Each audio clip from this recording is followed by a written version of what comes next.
munaasabadan ay ku qalin jabinayeen in ka badan 40 arday oo dhamaysatay maadooyinka computer science ee accountiga kana baxday maxadka Moi Institute of Technology ayaa waxa lagu qabtay xaafadda Islii magaalada Nairobi. dabcan markii graduation ka noocan kale oo ku dhamaado micnaheedu ma aha inaad qalin jibisay sida anagu waxaan idhahnaa qalin la jibinay ma jira qalinka uu soconaya ma fahanti khadda gadaal ugu shubeysaa insha Allah. In all seriousness, today is a milestone of each of us and our families. And it is our beloved loved ones that we owe our deepest thanks. After today, we leave the protection of the college, the community, of our teachers.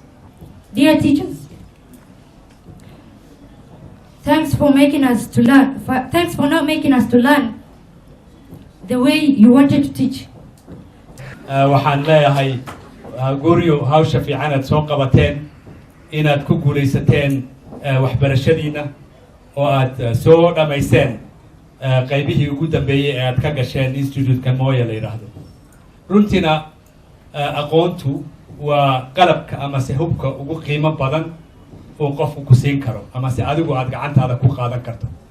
gabdhaha waxa bartaan gabdhaha kale u sheega waxa bartaan maati iyo diiniba gabadha markay wax barato kaalin weyn bay gelin